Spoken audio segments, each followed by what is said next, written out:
kalau kita punya pasangan, belum tentu pasangan akan ngebelain kita di depan keluarganya. Dia malah akan membela ibunya, membela bapaknya dibandingkan membela istrinya. Banyak banget, bahkan hampir semuanya itu setuju kalau pernikahan itu sebenarnya menakutkan.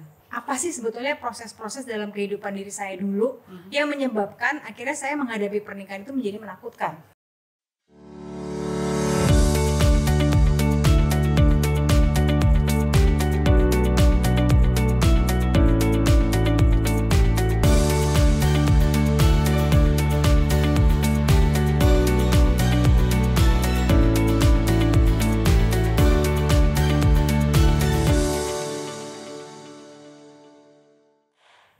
Hai lovers, apa kabar semuanya? Balik lagi dengan saya Dian Wisnu di YouTube channel Dian Wisnu Wardani.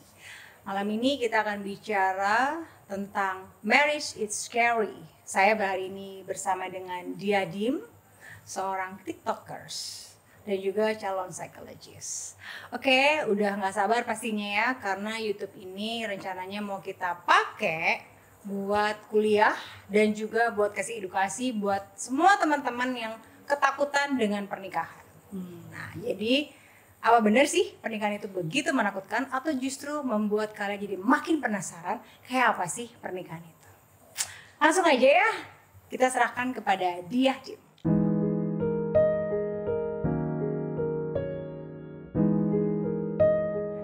Sekarang tuh lagi ada tren Mbak di TikTok.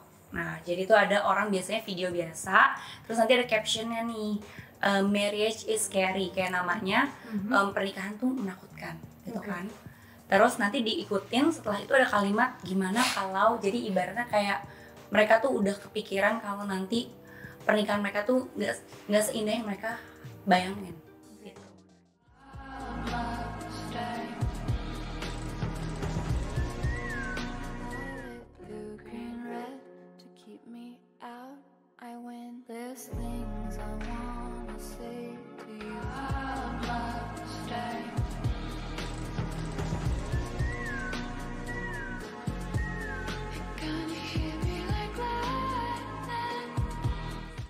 Ini kan beberapa aja yang aku tunjukin ya, tapi kurang lebih jenisnya tuh kayak gitu Mbak. Nah, pas banget nih ya, aku kan emang berkecimpung di dunia sosial media, ngelihat kayak gitu tuh udah banyak banget dan itu bakal muncul berkali-kali Mbak. Ya. Nah, nggak jarang Mbak kalau aku lihat beberapa komen-komen gitu ya, pasti banyak banget, bahkan hampir semuanya itu setuju kalau pernikahan itu sebenarnya menakutkan. Bahkan akhirnya orang memutuskan untuk gak berani untuk berelasi. Padahal mungkin entah ada beberapa hal yang dia gak ketahui soal relasi itu. Kan bisa aja relasi yang menyenangkan atau juga mungkin relasi emang gak semudah itu tapi bisa dijalanin asalkan partnernya tepat gitu. Nah, sebelum jump into the topic nih Mbak, aku mau nanya nih, menurut Mbak pas ngelihat topik-topik tadi, ngeliat video tadi, gimana menurut Mbak? Oke, sebagai yang jarang ngelihat tren-tren kayak gitu ya Mbak ya? Iya ya, jadi kan aku tuh jujur aja kan jarang banget ya ngelihat video di TikTok gitu ya. Tapi aku seringnya lihat di Instagram. Cuma kan karena di kelas hubungan interpersonal di Fakultas Psikologi UI itu banyak banah sih mahasiswa yang nanya gitu ya. Betul topiknya yang main tentang love bombing ya, tentang love dan sebagainya. Kalau kita nonton di TikTok tadi itu kan ada yang bilang bahwa pernikahan itu kok ternyata kalau kita punya pasangan, belum tentu pasangan akan ngebelain kita di depan keluarganya. Even seorang suami mungkin dia malah akan membela ibunya, membela bapaknya dibandingkan membela istrinya. Sehingga istrinya merasa malu dan sebagainya. Atau kalau makan harus ngirit, nggak boleh jajan, masak terus setiap hari. Pokoknya benar-benar karena itu nanti uangnya ditabung buat nanti misalnya nyicil rumah dan sebagainya. Sebenarnya lucu sih, karena gini, walaupun pernikahan itu memang sama sekali nggak mudah ya teman-teman, tapi pada dasarnya adalah nggak akan semenakutkan itu, dan itu tergantung banget dari cara kamu menilai, memahami, dan berusaha untuk kemudian mengolah dulu ekspresi yang ditampilkan sama pasangan kamu, dan kamu jangan terus langsung emosi ketika dia mengatakan bahwa udah kamu ngirit aja, jangan jajan, jangan jajan di rumah aja, dan sebagainya. Tapi kamu lihat dulu tujuannya mau ngapain sih? Karena kan marriage itu adalah kita bicara suami dan istri punya goal yang sama, ya sekarang orang bilangnya couple goal gitu ya. Tapi juga ingin menjelaskan bahwa sebetulnya kenapa harus melakukan hal itu dan kenapa dia nggak ngebelain istrinya sendiri di depan orang tuanya.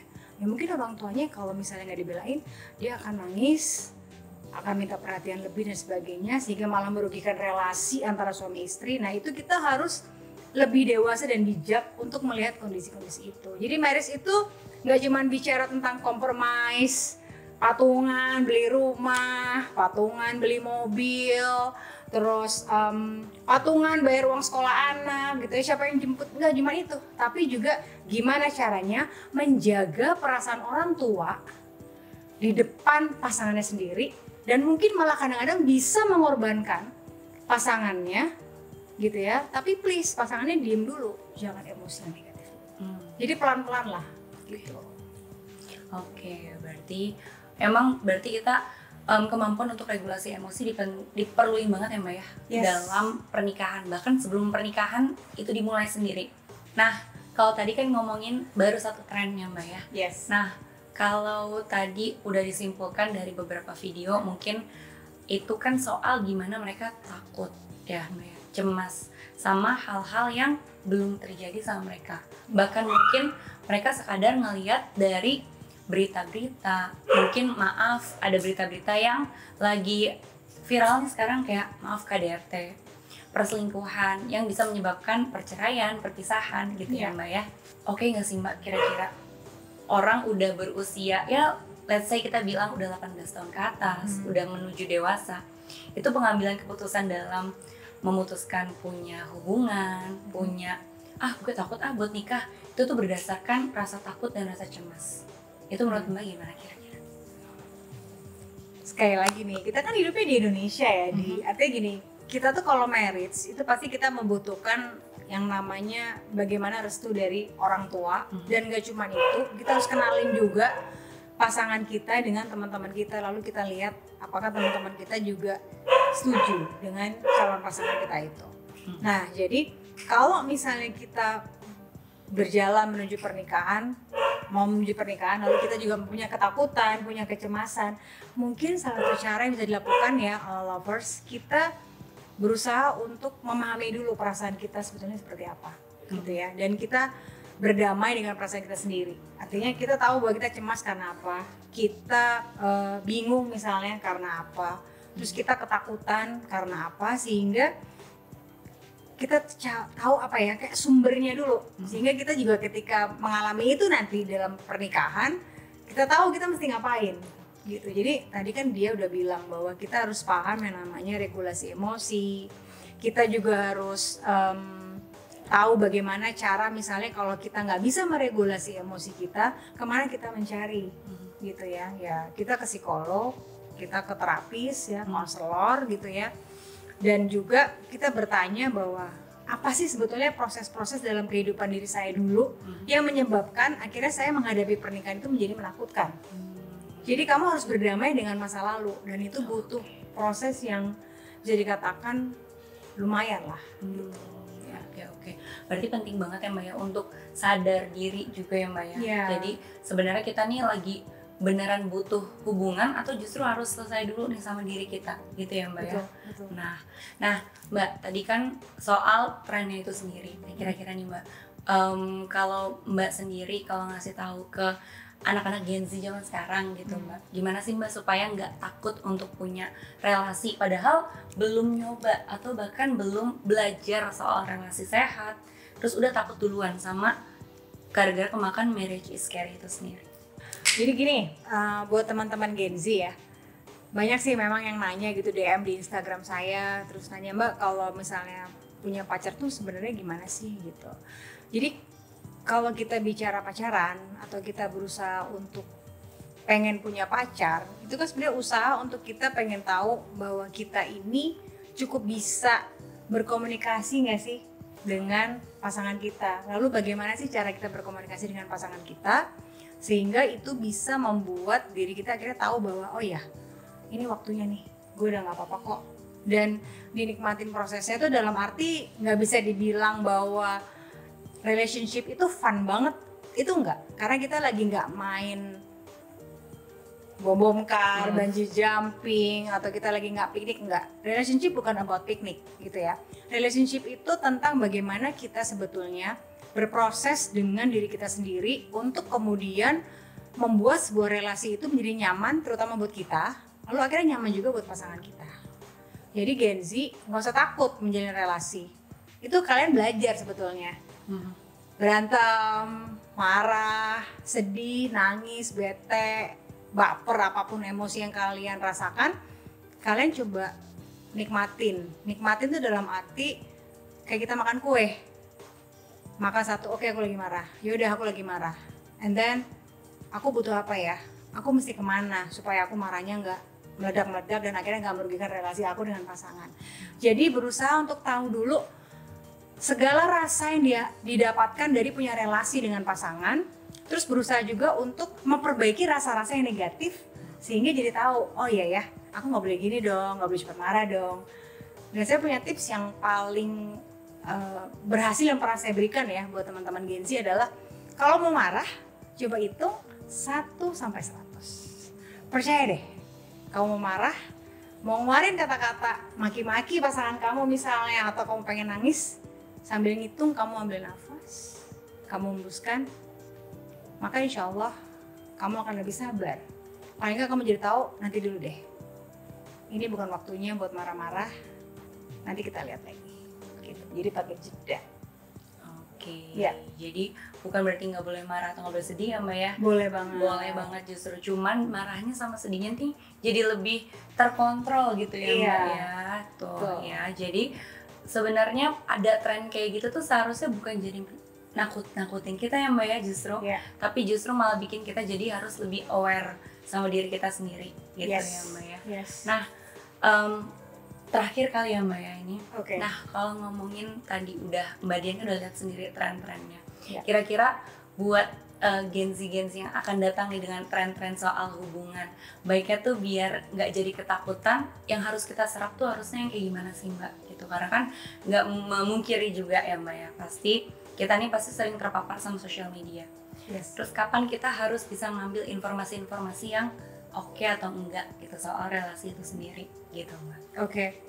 Jadi memang kan kalau Gen Z tuh kalian bertemannya kan pasti sama media sosial, dan itu memang menjadi sebuah kebutuhan ya.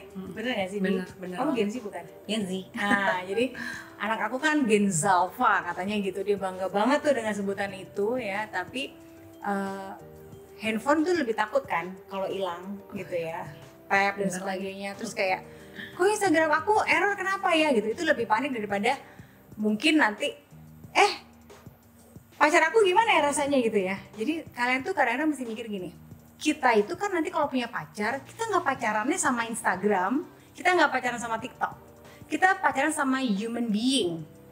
Mereka punya pikiran, mereka punya perasaan, dan mereka bisa dipegang-pegang beneran gitu ya, tapi pelan-pelan ya pegangnya. Terus juga mereka juga punya yang namanya adalah membalas pikiran dan perasaan, dan juga merespon lah istilahnya gitu ya, merespon semua yang kita berikan, sehingga terjadi timbal balik yang namanya emosi, kemudian juga rasa. Cinta kan about kayak take and give. Ya, take and give. Terus rasa itu gimana gitu. Jadi kalau orang bilang, jadi Gen Z boleh pacaran, boleh ya, izin sama orang tua tuh jelas gitu ya, bukan izin sama aku ya. Kamu yang milih ya terserah kamu, tapi kamu harus bertanggung jawab bahwa pacar kamu ini baik buruk, bikin kamu sedih senang, kamu udah tahu bahwa pacaran itu nggak cuma kita lagi makan es krim, tapi bayangin es krimnya meleleh, tapi kamu masih pengen makan es krim, tapi udah habis, terus ternyata udaranya panas banget, nggak ada es krim, kamu harus kepanasan, terus kamu harus kehujanan, tapi nggak ada payung, nggak ada yang meluk kamu karena kamu lagi berantem. Cinta tuh kayak gitu, segala rasa yang kamu punya dan kamu mau rasakan ya, belajar mencintai orang lain. Karena dengan itu kamu jadi tahu bahwa sebenarnya cinta tuh nggak semudah itu, tapi pantas untuk diraih, pantas diperjuangkan asal kamu juga mau berjuang. Jadi Gen Z, please jangan pacaran sama sosmed, kurangin sosmednya, belajar berinteraksi secara langsung, sehingga tahu bahwa ketika belajar merasa, maka berkomunikasilah secara langsung karena cinta itu tentang perasaan. Gitu di.